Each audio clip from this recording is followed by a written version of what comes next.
Kenley was an orphan adopted by a kind couple, Jack and Obasi, for years. She lived in peace, feeling loved like their own child. But everything changed when Jack miraculously gave birth to two daughters. Sharon and Kiara Kenley's life turned upside down after Oasis' tragic accident, leading to shocking discoveries, betrayal, and a struggle for survival. This is a story of pain, jealousy, deception, and an unexpected twist that changes everything. Music: the first time Kenley stepped into Jack and Oas's house. She had nothing but a small bag of clothes and a heart full of fear. The world had been cruel to her, but this couple was different. "You are safe here," Obasi said, patting her head gently. "This is your home now." Jack smiled, placing a plate of hot jollof rice in front of her. "Eat, my dear, you must be hungry." Kenley hesitated, looking at the food. Then back at their warm faces. Nobody had ever cared for her like this before. Tears welled up in her eyes as she took her first bite. Days turned into months, and Kenley started to feel like part of the family. Obasi took her to school and bought her little gifts. Jack taught her how to cook, plait hair, and fold clothes properly. Kenley began to smile again, something she had forgotten how to do. "Daddy," she called Obasi one day without thinking. Obasi laughed and hugged her tightly. "My daughter, life was good too. Good, but happiness has a way of fading when you least expected." 3 years later, something happened that changed Kenley's world forever. Jack got pregnant at first, and Kenley was excited. A baby, a little brother or sister. She watched as Jack's belly grew, felt the baby kick, and listened to the adults talk about names. "If it's a boy, we'll name him Emmanuel," Obasi said proudly. "And if it's a girl," Kenley asked Jack, and Obasi exchanged a look. "Sharon or Kiara," Jack finally said. Then one evening, while Kenley was playing outside, she heard a scream. She ran inside to see Jack sweating and groaning. Obasi rushed her to the hospital, and Kenley waited at home. Heart-pounding hours. Later, Obasi returned, his face shining with joy. "It's two girls, twins," Kenley clapped excitedly. But something in Obasi's eyes made her pause. He was happy. Yes, but something had changed. Kenley felt it deep in her bones as the days passed. Kenley noticed the shift. Jack became busy with the babies. Obasi spent more time at work. The house that once felt like a warm hug now felt different. One night, Kenley knocked on Jack's door. "Mommy, can you help me with my homework?" Jack, holding Sharon in one arm and rocking Kiara with the other, sighed. "Not now, Kenley. Go and read by yourself." Kenley blinked. Jack had never turned her away before. Then came the first real pain. One afternoon, Obasi came home with gifts. Kenley's heart soared. Maybe he bought something for her too. But as he unpacked the bags, there were only toys and clothes for the twins. Kenley forced a smile. "Daddy, did you bring anything for me?" Obasi froze, then patted her head. "Next time, my dear, next time." Kenley swallowed the lump in her throat. She told herself it was fine, but deep inside something whispered, "Your place in this house is changing," and she was right. The morning started like any other. Obasisi kissed Jack goodbye and playfully patted Kenley on the head before heading to work. Kenley watched from the window, smiling. That afternoon, a loud knock on the door startled Jack. When she opened it, two policemen stood there, their faces serious. "Madam, there has been an accident. Your husband?" "He didn't make it." Jack let out a scream so piercing that Kenley's heart nearly stopped. She ran to Jack, confused. "Mommy, what happened? Where is Daddy?" Jack grabbed Kenley's shoulders, shaking her. "He's gone, he's gone." Her voice cracked as she collapsed onto the floor. Kenley stood frozen, her little hands trembling. Obasi gone. It didn't make sense. He had just left the house that morning. He had smiled at her. How could he be gone? From that moment, everything changed. 22 years passed after Oasis' death. Kenley, Sharon, and Kiara had grown up together, but things were never quite the same. After Obasi was gone one evening, Sharon and Kiara were looking for old family documents when they stumbled upon an adoption paper. It had Kenley's name on it. Sharon held up the paper, eyes wide. "What is this?" Linda snatched it from her. "Adopted Kenley is not our real sister." The room fell silent. The truth hit them like thunder that night at dinner. Sharon dropped the paper on the table in front of Jack. "Explain this." Mother Jack's hands shook as she picked up the document. "Where did you find this?" "So it's true," Kiara snapped. "She's not our blood." Jack sighed. Kenley was adopted before you were born. Your father loved her, like his own. Kenley's heart pounded. She had always felt different, but hearing it confirmed hurt more than she expected from that day. Nothing was the same. Sharon and Kiara changed overnight. They no longer called Kenley sister. They spoke to her with cold, sharp words. You are not one of us? Sharon snapped one morning. Stop pretending, Kiara laughed. No wonder Daddy liked you more. You were just a charity case. Kenley tried to ignore them, but even Jack became distant. Her once loving mother started treating her like an outsider. One evening, Kenley walked into the living room and saw Jack sitting with Sharon and Kiara. Whispering, Jack looked up and sighed. Kenley, maybe it's time you start thinking about moving out. Kenley's throat tightened. Move out, Mommy. Why? Jack looked away. You are grown now. You should find your own way. Kenley felt like the walls were closing in the house. That once gave her had now become a place of pain. She had nowhere to go. She was no longer safe in her own home. Kenley could feel it, the way Jack looked at her. Now the way she spoke to her. It wasn't the same before. She had been gentle, kind. Now every little thing Kenley did seemed to her. Why are you standing there like a statue? Jack snapped one evening when Kenley hesitated before handing her a cup of water. Do I have to repeat myself before you move? Kenley quickly gave her the cup, avoiding her gaze. She didn't understand. Was she doing something wrong? It got worse when Sharon and Linda were around every morning. Kenley woke up before the twins. She swept, mopped, washed their clothes, and made their breakfast. Jack no longer did anything, nor did the twins make sure you scrubbed the floor well. Jack reminded her one day, I don't want to see a single stain. As Kenley scrubbed, Sharon walked by and kicked a cup of water onto the floor. Oops, she said, laughing. Clean that too. Kiara clapped. Mommy says, you must work hard if you want to stay in this house. Kenley bit her lip, fighting back tears. She didn't answer. What was the point? Every time Kenley thought things couldn't get worse, they did. One night as she lay on her small mat in the corner of the room, Jack's voice rang in her ears. Maybe it's time you start thinking about moving out. Kenley stared at the ceiling, her heart heavy. Where would she go? Dinner time was always a painful reminder that Kenley no longer belonged.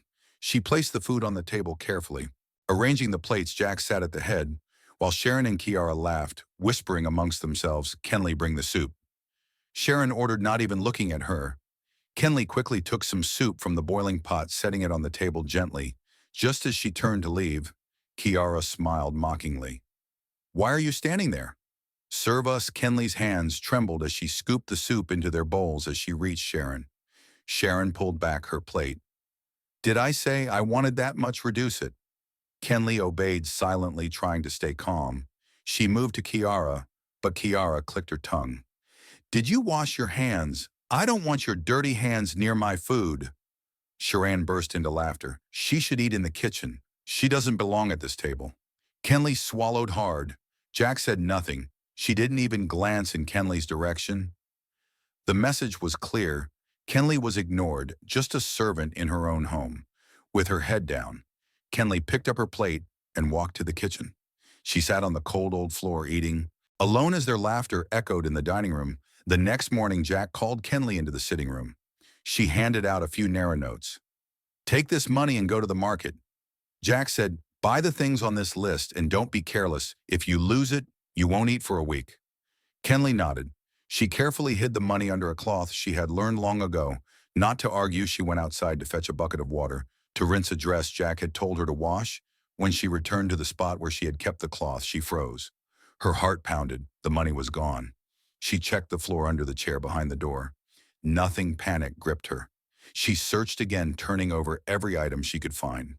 Sharon and Kiara strolled in, smiling. What are you looking for? Sharon asked, arms crossed. The money Mommy gave me. Kenley stammered. Kenley pretended to be surprised.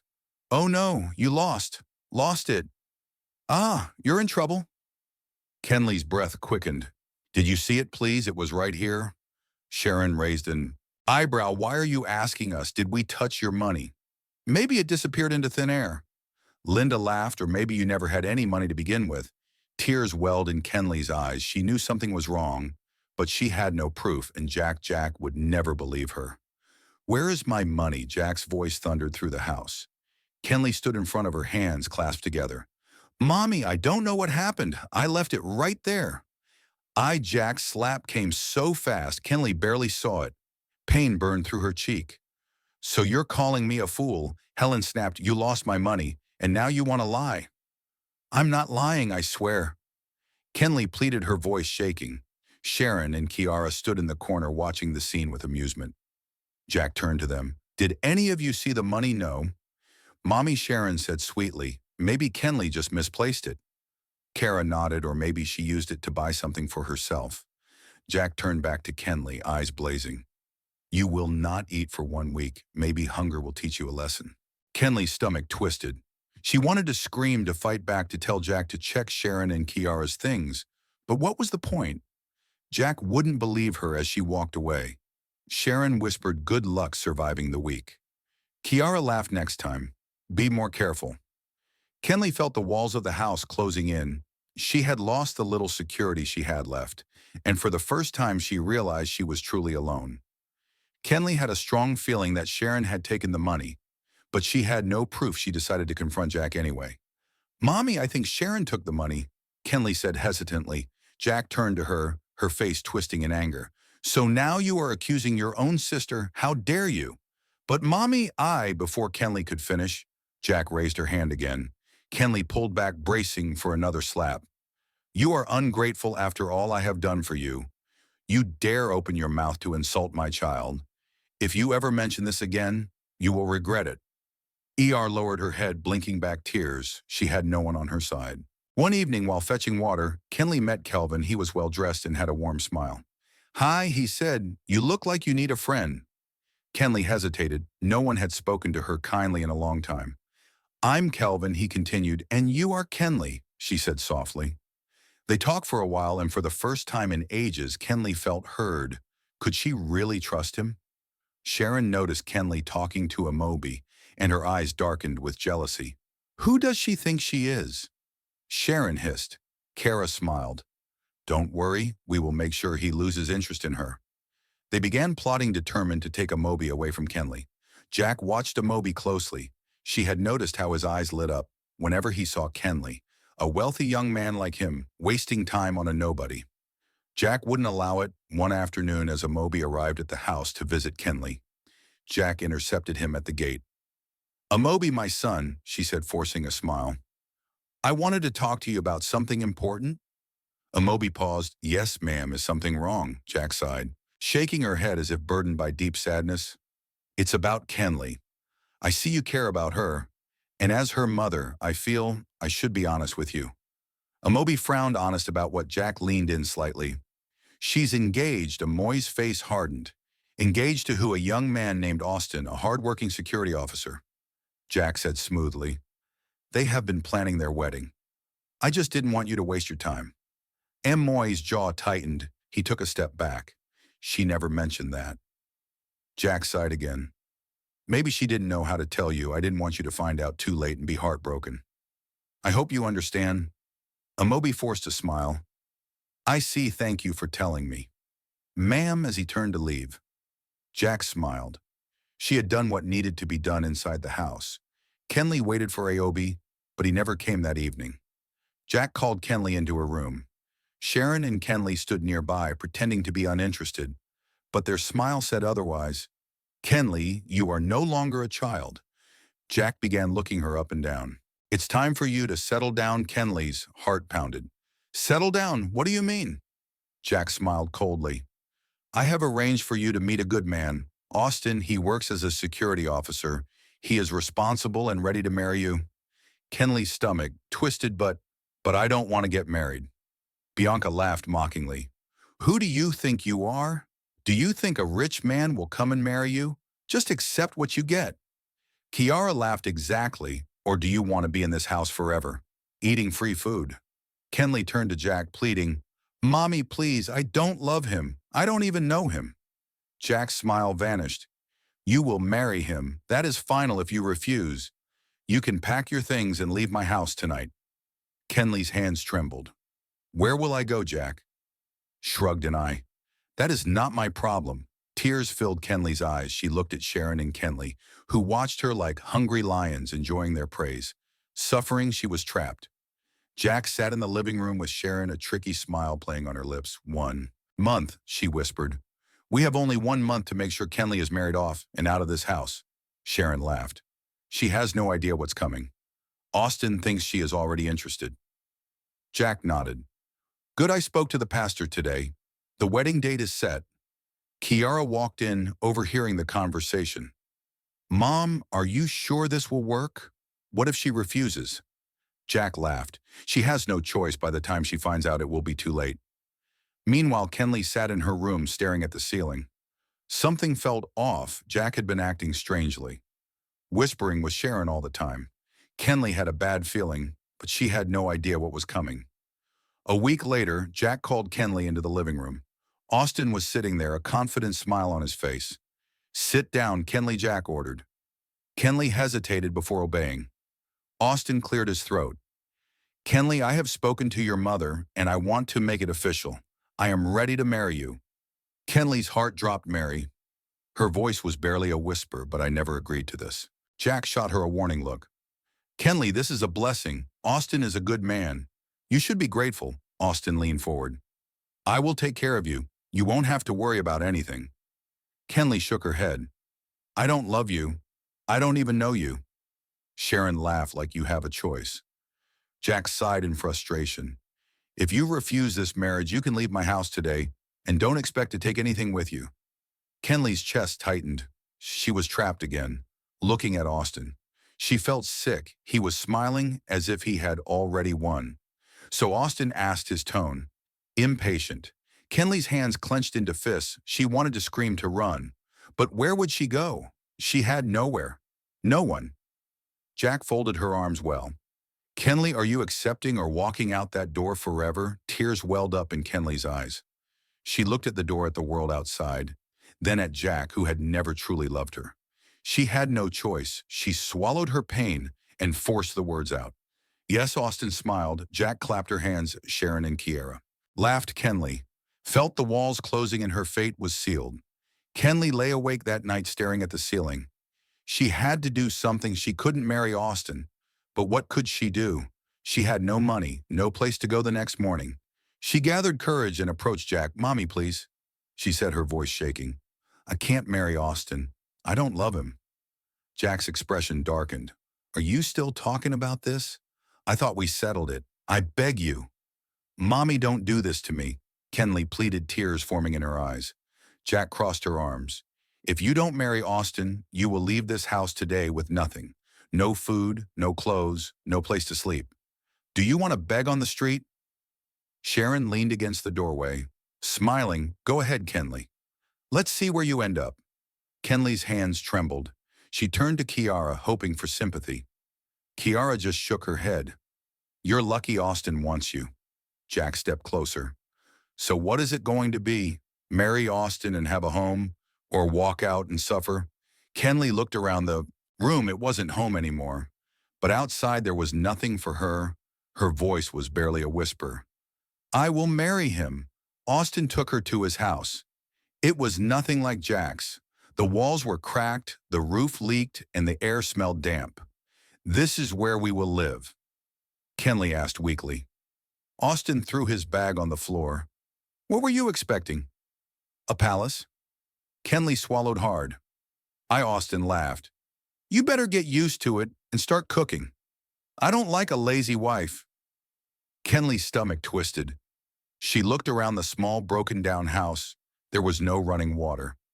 The tiny kitchen had only one old pot. She had gone from one prison to another.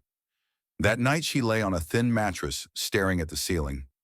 The air was thick with disappointment. She had thought Jack's house was the worst place to be. She was wrong. One afternoon, Kenley sat outside her tiny house washing clothes in a rusted basin. The sun burned hot above her, and sweat dripped from her forehead.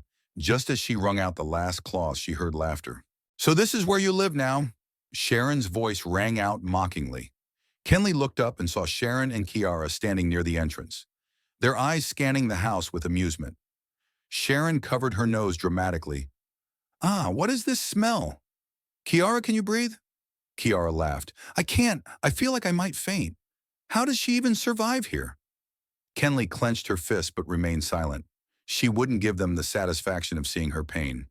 Sharon stepped closer, lowering her voice. Look at you from our house to this rat hole. I told you, Kenley, you were never one of us, Kiara nodded. We came to see how our dear sister is enjoying her new life, and from the looks of it, she glanced at the cracked walls and the broken wooden door. It's worse than we imagined. Kenley's throat tightened. Why are you here? She asked quietly. Sharon smiled to remind you of what you lost and to tell you that Mommy is doing just fine without you.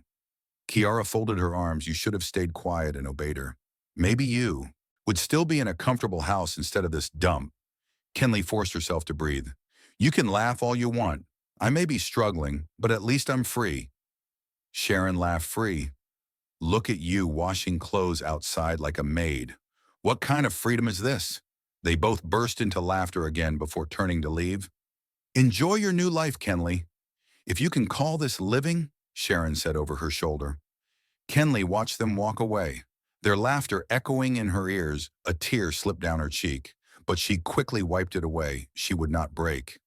Not now. Days turned into weeks, and Kenley started noticing strange things about Austin. He always left the house at odd hours, returning with expensive perfumes and new clean clothes. But whenever she asked about money for food, he claimed he was broke one evening.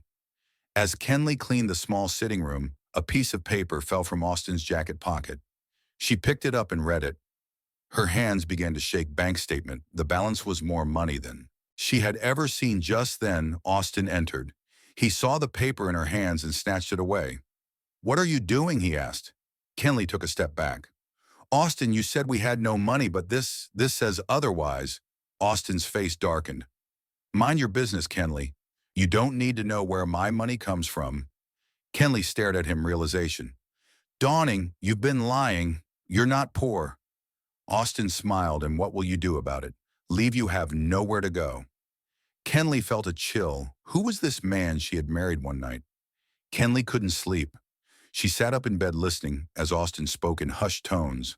Outside curiosity got the best of her, and she crept to the window. Everything is going as planned, Austin was saying to someone on the phone. She thinks I'm just a poor security officer. She has no idea who I really am. Kenley's heart pounded. She pressed her ear closer. Once the time is right, I will tell her, Austin continued. She will regret ever doubting me. Kenley stepped back, her mind spinning. Austin had been playing a game all along. Who was he really? The next morning she confronted him. Who are you, Austin? Tell me the truth. Austin smiled slowly. I am a businessman. Kenley, a very rich one. I only pretended to be poor to test your loyalty. Kenley's stomach twisted. Everything had been a lie. Austin smiled again. Kenley felt like she was trapped again, but this time in a different kind of prison. Austin parked his sleek black car in front of Jack's house. Kenley sat beside him, her heart pounding. She hadn't been here for months, not since she had been forced out. Now she was returning not as a beggar, but as a woman with power. Austin glanced at her. Are you ready? Kenley nodded slowly. Let's do this. They stepped out of the car and walked to the front door. Jack opened it, her face twisting in confusion. What are you doing here? She asked coldly. Sharon and Kiara appeared behind her, smiling. Oh, look who decided to come back. Sharon neared. Are you here to beg for food? Austin smiled. Far from it. We actually came to share some good news. Jack folded her arms. What news? Austin pulled out his phone and showed them a picture of his mansion. Kenley and I are moving into our new home, and before you say anything, yes, it's ours. She is now richer than all of you. Combined, silence filled the air. Jack's mouth fell open. Sharon's smile vanished and Kiara clutched the doorframe. You're lying, Sharon finally managed to say. Austin laughed. I have no reason to lie, unlike you. I don't need to impress anyone. Kenley stepped forward, meeting Jack's stunned gaze. You threw me out like trash. You made me feel worthless. But look at me now. I have everything I need, and I didn't need you to get it. Jack swallowed hard. Kenley, I save it. Kenley cut her off. I didn't come here for apologies. I just wanted you to see what you lost. Sharon's face twisted with jealousy. So what? Just because you have money now, you think you're better than us? Kenley smiled no. But I know I'm free, and that's something you'll never be. Jack's eyes darted between ER and Austin, her mind racing. Maybe we can fix this, she said quickly. We're still family, don't forget where you came from. Austin pulled out a brown envelope from his pocket and tossed it onto the table. 1 million NRO, he said casually. Consider it Kenley's bride price. Jack's hands shook as she reached for the envelope. She looked inside and her eyes grew wide at the new money. Sharon and Kiara gasped. Wait, Sharon said loudly. You're giving her all this money for what? Austin smiled to cut all ties. Kenley doesn't need you anymore. This is just so you don't ever come begging. Jack's face fell. She clutched the envelope like it was her last hope. Kenley, please, you can come home. We can be a family again. Kenley looked at her, the woman who had cast her aside. I already have a family and it's not here with that. She turned and walked away, Austin beside her as they reached the car. Kenley took one last look at the house. She felt nothing. No pain, no longing. Just freedom. She was finally free days after Kenley and Austin left. Jack's house was filled with tension. Sharon and Kiara had always been close, but now they turned on each other. You ruined everything, Sharon shouted, throwing a glass of water on the floor. If you hadn't been so wicked to Kenley, we wouldn't be suffering. Now Kiara laughed me. What about you? You laughed at her. You mocked her, now you want to blame me. Jack sat in a corner, rubbing her forehead. Enough, both of you, she snapped instead of fighting. Figure out how we will survive. Kenley was our chance, and now she's gone. Sharon clenched her fists. Austin was supposed to be my husband. If Kenley didn't exist, he would have chosen me. Kiara rolled her eyes. Please, you were never his type. Jack stood up. Stop this nonsense. The money Austin gave us is all we have left. If we waste it, we'll have nothing. Sharon and Kiara stared at each other. For the first time, they realized Erica had truly won, and there was nothing they could do about it. This story teaches us that kindness and patience always win in the end. And those who betray and mistreat others will eventually face the consequences of their actions. Never give up on yourself, even when others do. Your success will speak for you. What do you think about this story? Share your thoughts in the comments section. I would love to read from you. I have another exciting story coming in a few days.